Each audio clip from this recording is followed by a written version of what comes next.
How's it going everyone, Sodius here, and today I bring you a handful of this week's top gaming related news.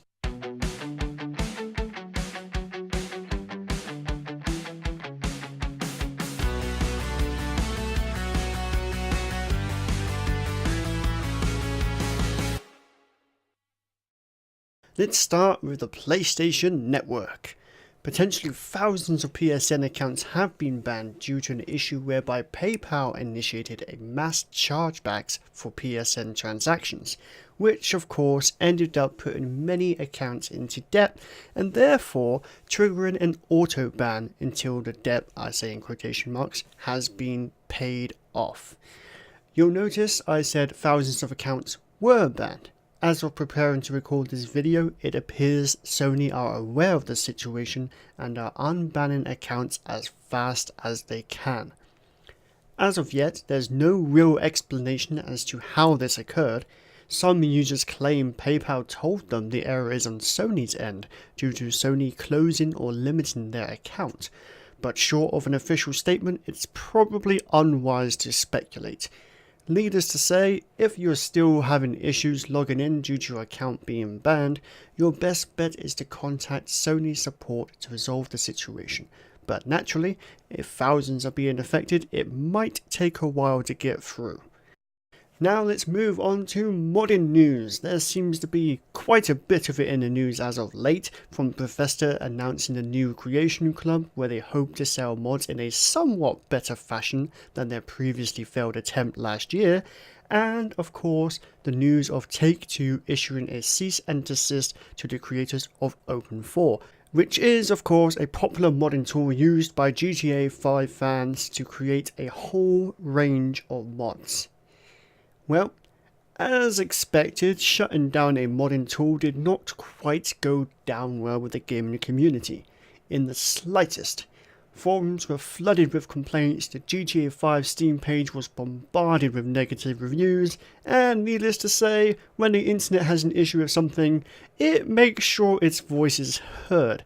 So it is with no surprise that Take-Two appear to have been convinced to drop the cease and desist as long as OpenIV promises to make all attempts to stop the kit from being used to cheat the online services and only used for single player modding experiences.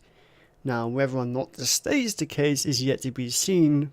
Preventing the use of the kit for online cheating is a considerable task for both Take-Two and OpenIV. Now, for some news that I'm sure the majority of you are familiar with, the DMCA situation involving Alex Mauer and a wide range of content creators. We didn't report on this because it was widely covered, but if you happen to be unfamiliar with the situation, I will include links down in the description to SidAlpha's fantastic coverage of the issue. I'm sure many of you will be delighted to know that the Alex Mauer DMCA situation appears to have taken one step closer to its conclusion. While there have been no specific details, copyright lawyer Leonard, who is dealing with the case on behalf of Imago Softworks, has released a video stating that through significant effort, him and others have managed to get Alex Mauer the help she needs after becoming increasingly concerned with certain messages and threats. The video is titled Week 1 Update 1, so we will likely be hearing a continued account of what is happening as things progress. I will include links to both Leonard and SidAlpha's channel down below so you can stay up to date. And lastly, I wanted to quickly touch on the announcement of the SNES Classic Mini. Just like the NES Mini, the SNES Mini aims to bring back the nostalgia from decades ago. God, I feel old. In a neat little console that fits in the palm of your hand. It is said to feature 21 classic games including Star Fox 2, which was never actually released in the rest until now. It will cost $79.99 and £69.99 and is aimed to be released on September 29th.